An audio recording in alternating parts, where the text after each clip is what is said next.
Hi everyone, it is Fitz with the PowerTalk press conference edition. On a very busy Monday, we had Chris Klieman and football players, and then Jerome Tang, and I had some medical stuff I had to get done, and now I'm in my chair. We got the insiders tonight, if you see this in time, 8 p.m. live. My friend Scott Reynolds, who covers the NFL, has a Tampa Bay Buccaneers site, but he's a K-Stater. And I'm eager to ask him about the K-Staters on the Bucks, and he also watches every game, so it could be some really interesting stuff. Also, he's in Tampa, so he's adjacent to Orlando and UCF. This press conference with Chris Klieman was a little bit different. It felt a little more relaxed than the last few have.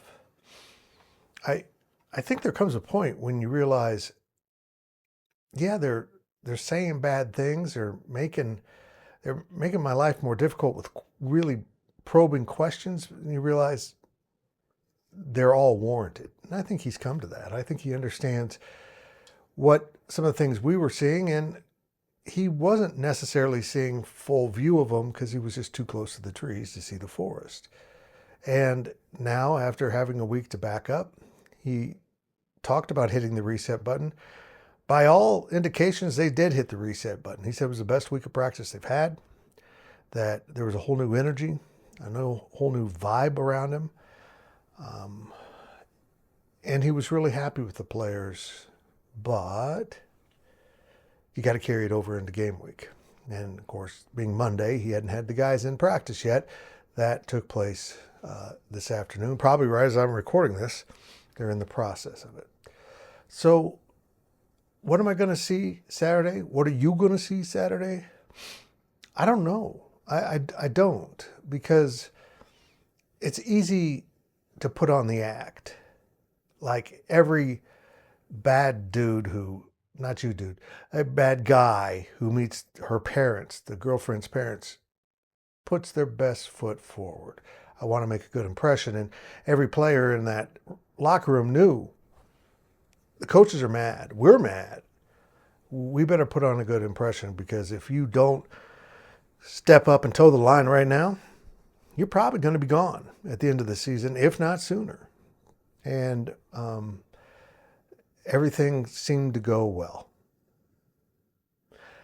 Are you like me and you're just a little pessimistic at this point? I don't mean to be a downer, but I just really need to see the change in person. I need to see a revival of that team defensively that flowed to the ball, and that team offensively that put defense into conflicts and made it hard to defend them, because they've been neither one of those. And oh yeah, special teams. You know, as much as I've been upset with special teams, it's kind of turned into the bright spot. That's not a compliment. That's how bad everything is. I'm not sure where this program's headed. And a very interesting question was when he was asked about the 4-game limit to wear a red shirt, and is that a concern that some guys will opt out at this point? He said it's always a concern. Not that they'd had conversations and everyone's good to go.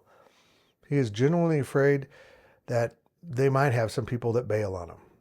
That's the world in which we live. They can't go into the portal till after the season, but they can, if they have a red shirt available, use that red shirt, which technically is their option. I never thought I'd say this, but the Jerome Tang press conference seemed more hopeful. I like what's going on with basketball right now.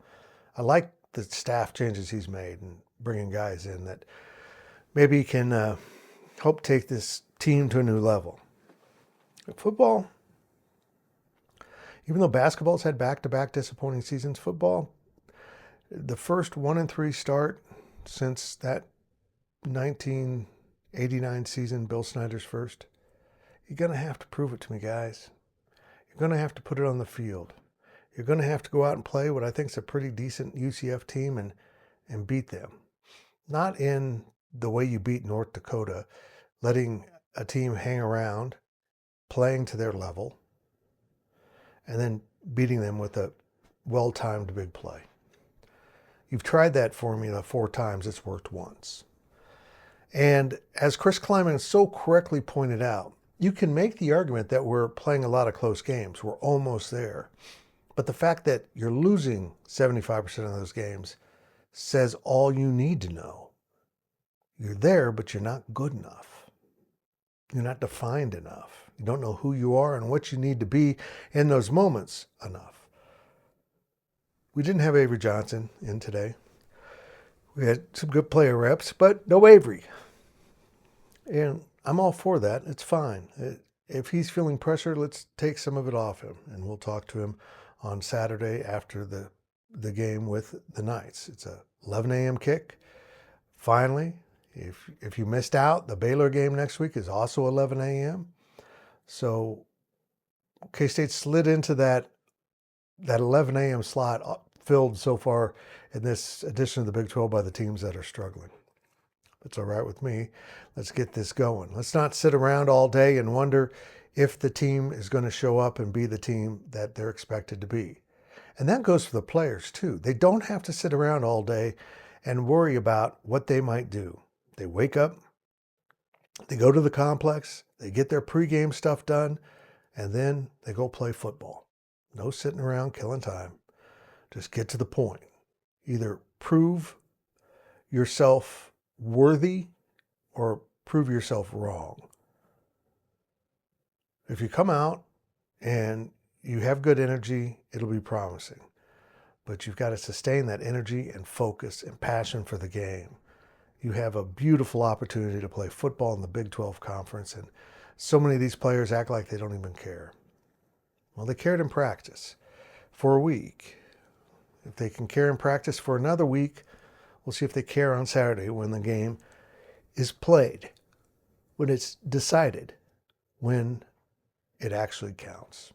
Because practice is practice, man. You got to do it well, but you don't necessarily get a win or loss there.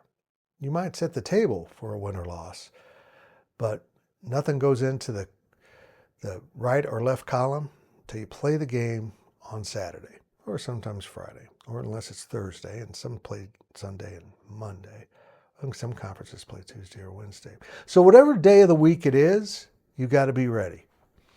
K-State, UCF, Saturday at Bill Snyder Family Stadium, 11 a.m., and I got to be honest, I don't even remember what channel's it on, and I don't have my notes here. You're going to have to read the story down below because I'll put it in there. Appreciate you watching. Hang in there. And if you haven't seen The Insiders, if it's been recorded or live and you haven't seen it yet, go watch it. I think it's going to be a good one.